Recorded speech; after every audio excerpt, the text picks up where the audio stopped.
Welcome to CarPlay Expert. Today I'll show you how to set up wireless CarPlay in 3 easy steps. Stay tuned for a smarter, safer drive. With wireless CarPlay, you can enjoy seamless connectivity and enhanced driving experience. Let's get started. Plug your wireless CarPlay adapter, like the Carlinkit 5.0, into your car's USB port. Ensure the LED light is on, indicating it's powered up and ready.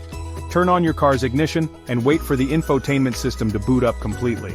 Your iPhone should now connect wirelessly to your car's infotainment system, enabling all CarPlay features seamlessly and effortlessly. First, enable Bluetooth on your phone by navigating to the settings and tapping the Bluetooth toggle. Next, look for the CarPlay adapter in the list of available devices and select it. Finally, confirm the connection when prompted, and you're all set to enjoy hands-free driving.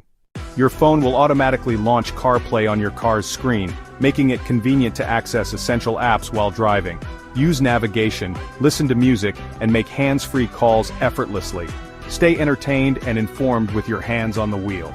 The user-friendly interface ensures you can focus on the road while staying connected. Don't forget to subscribe for more car tech tips. Send and receive messages hands-free, keeping your attention on the road. Stay updated with real-time weather information for a safe drive. Manage your schedule seamlessly with the Calendar app. CarPlay enhances your driving experience, making it smarter and more enjoyable. Don't forget to subscribe for more car tech tips and updates.